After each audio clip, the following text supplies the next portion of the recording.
Good morning.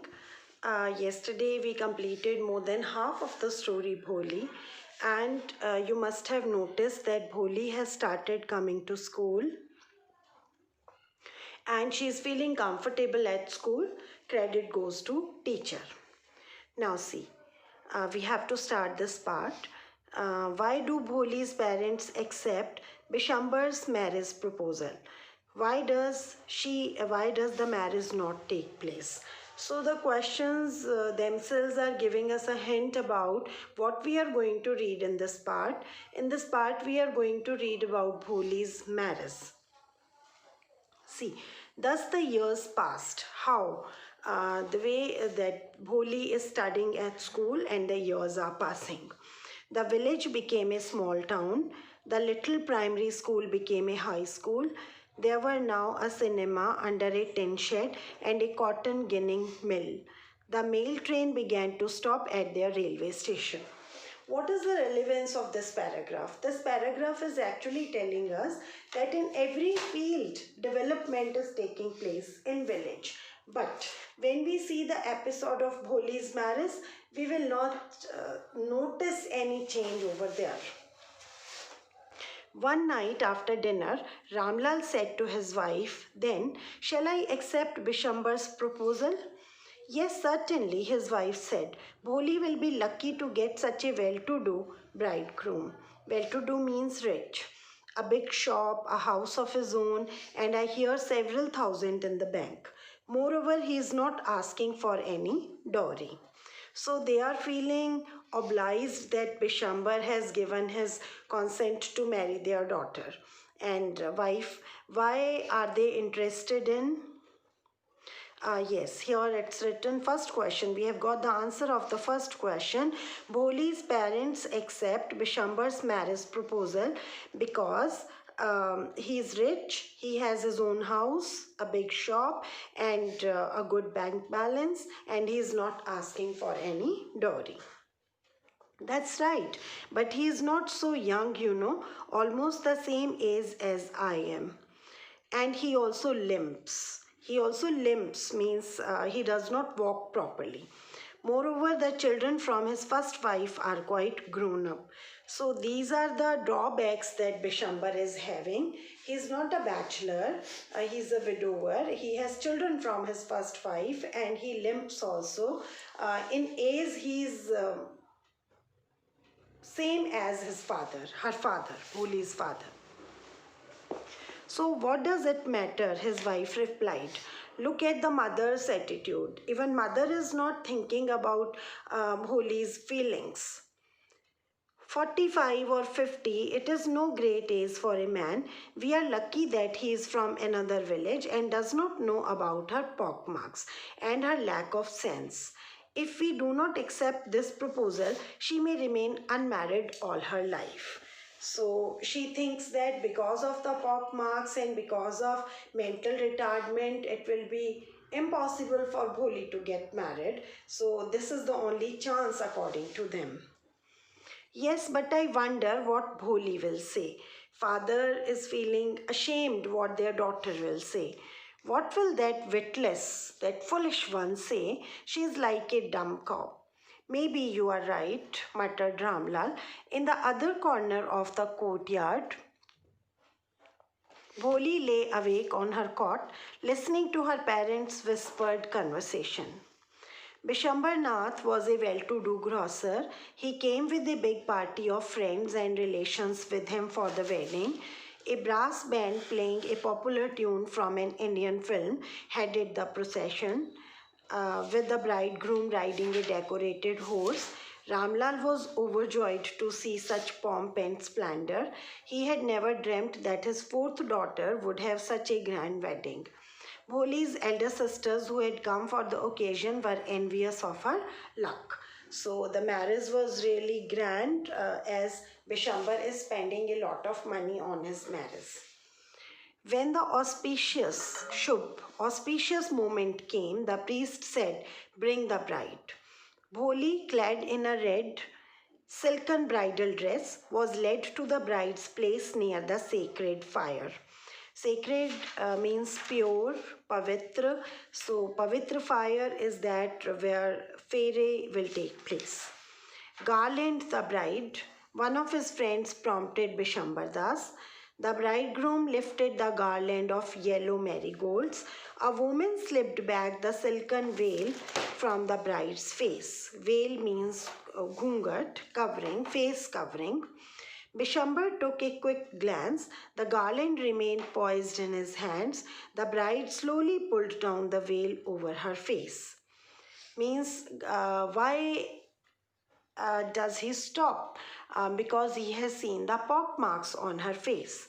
Have you seen her? Said Bishambar to the friend next to him. She has pock marks on her face. So what? You're not young either. A friend is telling him to ignore the pock marks as he should see his own drawbacks also. Maybe, but if I am to marry her, her father must give me 5,000 rupees. So look at the meanness and the greedy nature of Bishambar Das. Ramlal went and placed his turban, his honor, at Bishambar's feet. Do not humiliate me so, take 2,000 rupees. Means do not insult me, I am ready to give 2,000. No, 5,000 or we go back, keep your daughter. And this was, this is a stigma. Means this, they thought that it will be a stigma for them. It will be an insulting occasion for them if the Bharat goes back without taking the bride. Be a little considerate, please. If you go back, I can never show my face in the village. Then out with 5,000. So see, this deal is going on.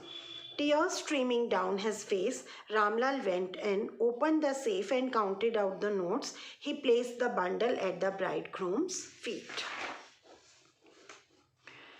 On Bishambar's greedy face appeared a triumphant smile. Successful smile. He was feeling as if he has become successful. He had gambled and won.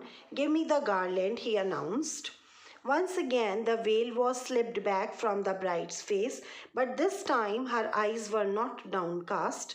She was looking up, looking straight at her prospective husband, and in her eyes there was neither anger nor hate, only cold contempt. Means cold hatred, but cold, no feeling. We can imagine that she is going to speak something. Bishambar raised the garland to place it round the bride's neck, but before he could do so, Bholi's hand struck out like a streak of lightning and the garland was plunged into the fire. She got up and threw away the veil. Pitaji, said Bholi in a clear, loud voice, and her father, mother, sisters, brothers, relations, and neighbors were startled to hear her speak without even the slightest stammer. She has got that confidence with education, with the help of her teacher. Pitaji, take back your money. I'm not going to marry this man. So see, Bholi, who is considered to be foolish even by her parents and other people, she has become mature enough to take decisions regarding her life. Ramlal was thunderstruck. The guests began to whisper, so shameless, so ugly, and so shameless. Like, we have an open mind. We will take it positively. We will take it as a sign of confidence and self-reliance. But they are taking it to be shameless because according to them, girls should not speak like that. Bholi, are you crazy? Shouted Ramlal. You want to disgrace your family? Have some regard for our izzat. Some Hindi words are there. For the sake of your izzat, I was willing to marry this lame old man. Means she is speaking in a biting manner now because she has been insulted. Earlier she was not speaking like that. But I will not have such a mean, greedy and contemptible coward as my husband.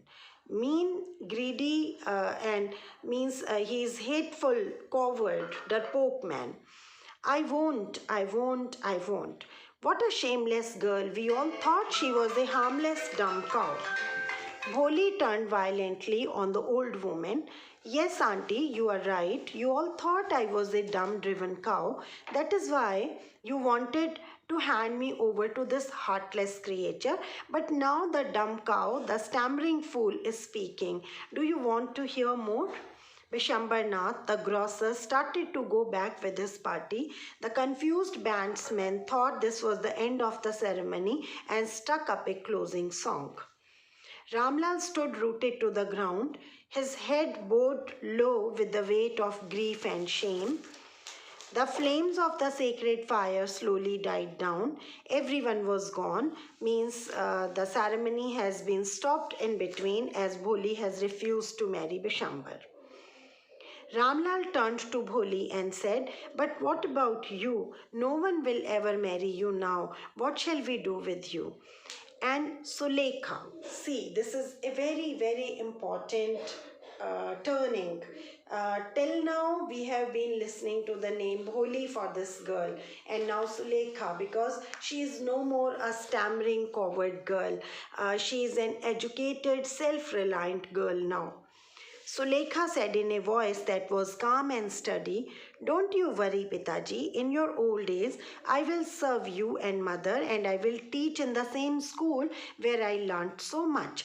So she has decided what she is going to do in future. She is going to become a teacher in the same school and she will look after her parents. Isn't that right, ma'am? The teacher had all along stood in a corner watching the drama. Yes, Bholi, of course. And in her smiling eyes was the light of a deep satisfaction that an artist feels when contemplating the completion of her masterpiece. This teacher's masterpiece is Bholi, actually, who was having no confidence, and now she is taking her own life decisions. So the story has come to an end. Tomorrow we will discuss the question answers.